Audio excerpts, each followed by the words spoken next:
We need to talk about dating apps, assault, and what one company knows about abusive users on its platforms but won't tell you. Because on some of the most popular dating apps in the world, reported rapists are still swiping right. And that is according to an 18-month investigation produced in partnership with the Pulitzer Center's AI Accountability Network and The Markup, and co-published with The Guardian and The 19th. Right, and with all that, the focus of this investigation, it's a company by the name of Match Group. And the thing is, if you haven't heard of Match Group specifically, you've almost definitely heard of at least one of the more than a dozen dating apps owned by the company. We're talking Tinder, the world's most popular dating app, as well as Hinge and OkCupid. And all in all, this multi-billion-dollar company operates in almost every country on earth, controlling roughly half the world's online dating market and facilitating meetups for potentially millions of people every month. And that is, we live in a time where people are now more likely to meet through online dating than through personal contacts and connections. So with that, of course, it's more of an open question as to whether a Match Group can really help you find a soulmate. I mean, there's even a class action lawsuit alleging that the company goes out of its way to make sure you don't actually do that, claiming that its apps make use of addictive game-like features to keep users hooked. But in any case, right, whether or not they make it easier to find a partner, according to this investigation, they definitely make it easier for predators and creeps to find their next target. Right? And so with that said, we got to go back to the night of January 25th, 2023, because that is when a young woman who I'm not going to name here met a man by the name of Stephen Matthews at a sports bar in Denver. She'd connected with Matthews, a then 34-year-old cardiologist, on Hinge, and the date, I mean, it went well enough that this young woman accepted an invitation to go back to his place. And so they get there, she goes to the bathroom, and when she comes back out, he hands her a drink. But then after taking a sip, she says she soon began to lose control. Right? And according to later testimony, her memory blurred and she fell to the ground, with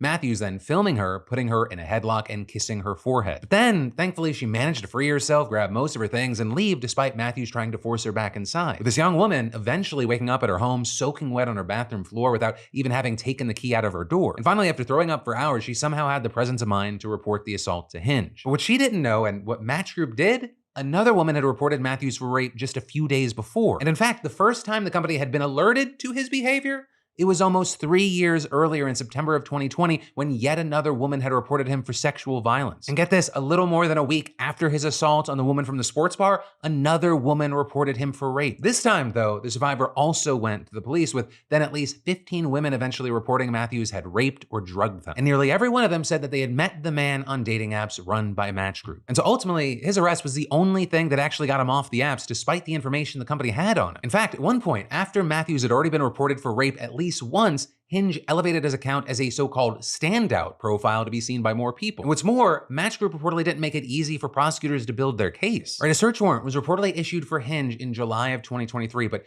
2 months later, the company still hadn't complied, with the judge in the case asking at a hearing whether he needed to start dragging people in to get stuff done. But even still, it reportedly wasn't until February of 2024 that the DA's office said they had gotten the documents they needed. But with that, in the end, right, the evidence, it was overwhelming. And a few months later, in August of last year, a jury convicted Matthews of 35 counts related to drugging 2 women, assaulting a woman, and drugging and sexually assaulting 8 other women, with the judge soon after sentencing him to 158 years to life in prison. Though very notably, with all of this, of course, you had attorneys representing the survivors claiming at least some of Matthews' crimes could have been prevented. With Laura Wolf, for example, the attorney representing the woman whose police report led to the arrest, saying, "It is shocking that for years after receiving reports of sexual assault, Hinge continued to allow Stephen Matthews access to its platforms and actively facilitated his abuse. Countless women have suffered and will continue to suffer. Hinge and other dating platforms have taken no steps to ensure the safety of the product they are selling, matching unsuspecting women to known predators without pause or concern." You know, with all that, I will say this is obviously not a brand new issue, right? I mean, it is incredibly and horrifically easy to find literally dozens of cases of women accusing men they met on dating apps of rape. And then going back to 2016, we started to get some idea of how common this was getting. Right? In the UK, for example, the country's National Crime Agency said that dating-related rape had risen by more than 450% in 6 years. And then in the US in 2018, there was a particularly shocking case in which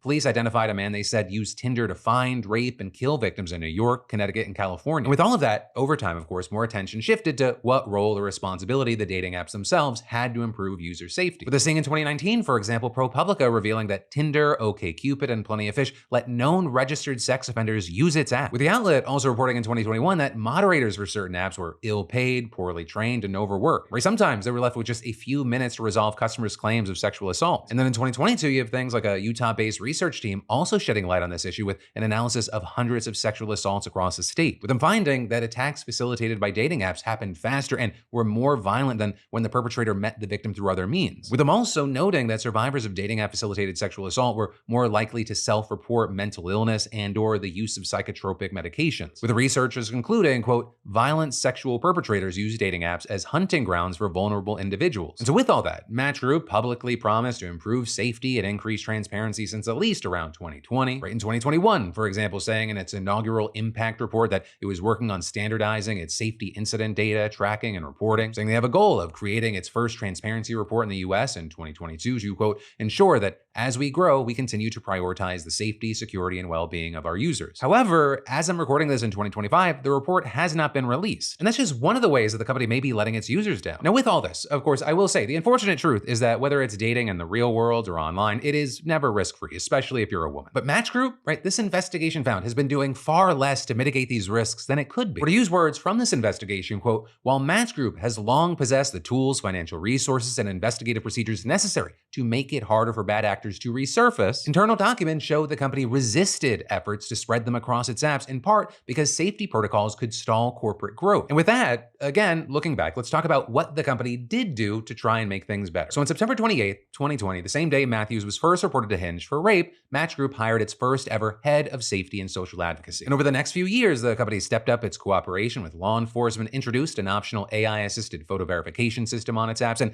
looked into other ways of collaborating with companies and nonprofits to improve app safety. And an example of one of those nonprofits is called Garbo, and it started providing an online background check service to Tinder members in 2022. And with that, I'll say, all these approaches, they can be criticized. Or there's concerns about user privacy, for example, and then with the background checks, you have experts saying that they're not always reliable since they often pull from outdated databases. Not to mention, most people who commit sexual abuse don't ever come into contact with the criminal justice system anyways. Or less than half of sexual assaults are reported to the police, and the overwhelming majority of perpetrators never end up in jail or prison. Right? I mean, like Matthews, he didn't have a criminal record and he raped multiple women before being reported to police. But, in any case, you could say at least it was something, right, for security. But then, about a year and a half after that partnership started, Garbo ended its relationship with the company, with a single blog post coming from the org's founder not naming names, but saying, it's become clear that most online platforms aren't legitimately committed to trust and safety for their users. Saying, there are some great companies that do take our mission to heart, but the sad reality is that most social networks, dating apps, and online platforms care more about the bottom line than they care about you. And the investigation's other findings, which are based on internal company documents as well as testimony from former employees, seem to back that up. Like, for example, Match Group's official safety policy says that if a user has been reported for domestic abuse, assault, or criminal activity,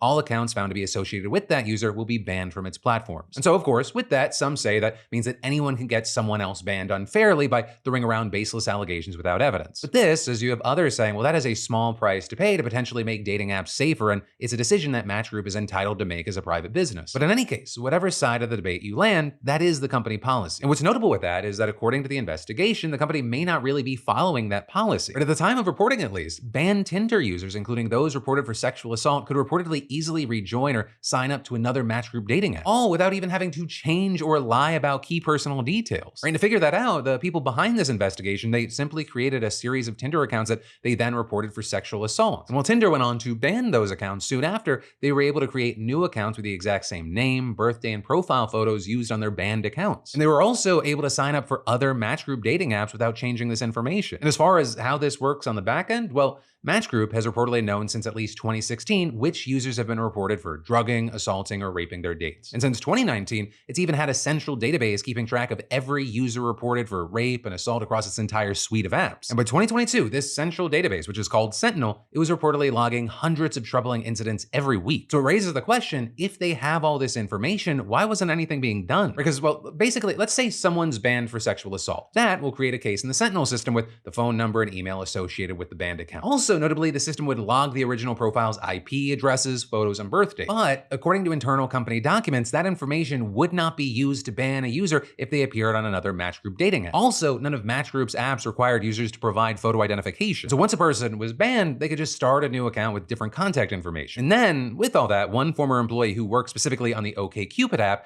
he says he and his team tried to remedy these issues. So for example, he says they developed a tool to automatically ban a profile that was linked to a phone number, photo, or URL that had been previously banned, even if the user had made an account with a different email or IP address. And while he says that company leadership praised their work, he also says they never tried to replicate this work at the company's other apps. In fact, he claims that he and his team faced pressure to speed up investigations and train outsourced labor to use complicated moderation tools. And then, with all that, he left the company in 2022, claiming that most of his team also left due to a negative workplace environment. Also, that same year, Match Group fired the woman it had hired as its first head of safety and social advocacy, with then much of her team also getting laid off in the next next few months as well. And then in February of 2024, the remaining critical investigators and law enforcement liaisons on the central safety team got kicked out too. We then also saw in 2024 the company getting a new CEO who reportedly put even less of an emphasis on trust and safety than the previous leadership. With, for example, in more than a year of quarterly investor calls, he reportedly only referenced safety efforts once. Also, under his leadership, all mentions of a transparency report disappeared from the company's annual impact report. Or with that former employee saying about this guy, he just wants to make money. He's just there to increase profits. If he's looking at a bottom line, then it's easier to have a lawsuit than it is to provide safety. I know which one he's gonna pick. Now, with all that said, there seems to be another shift back the other way with a new CEO and a little more emphasis on safety. Or with the issue coming up more often in general, also, there's a new VP of trust and safety being hired, and then some new features being tested out on the apps. Also, thanks to a new law in the EU requiring tech companies to disclose reports of non-consensual behavior, you can now find thousands of sort of incident reports being uploaded to a European database. But notably there, I will say, there's not a whole lot of information in them. Also, I'll say on the US side, there's not much movement at the national level, but some states are making an effort. Colorado notably passed a law triggered by the Matthews case that forces dating app companies to tell the state attorney general which safety measures they're taking to protect users. But it also doesn't currently require the company to tell the state or the public how many people report being raped or assaulted after using its platform. And of course, with all this, Match Group, they've defended its efforts to make its platform safe, with the company claiming they vigorously combat violence, saying, "We take every report of misconduct seriously and vigilantly remove and block accounts that have violated our rules regarding this behavior." But, ultimately, we're gonna have to wait to see where all this goes. Right? If it's an industry likely to be more regulated anytime soon, also, will there at least be enough of a profit incentive for Match Group and other dating companies which have been struggling for a few years now to keep trying to step up safety? And of course, with this, I'd love to know anyone and everyone's thoughts as well as experiences with these apps. Hey, thanks for watching, and I hope you enjoyed this clip from the full Philip DeFranco show. And also, a big thanks to Squarespace for sponsoring our Clips channel. Turn your passion into profit over at squarespace.com/Phil or use the QR code. Because whether you're launching a business or a lucrative side hustle, your website is your digital business card. It's the only space where you control the story, no algorithms or distractions. And with Squarespace, it's so easy because they got a ton of stunning professional templates with drag and drop editing that makes site design incredibly simple, no coding required. So get started for free at squarespace.com/Phil or scan the QR code on screen and use code Phil for 10% off when ready to launch. Squarespace.com/Phil.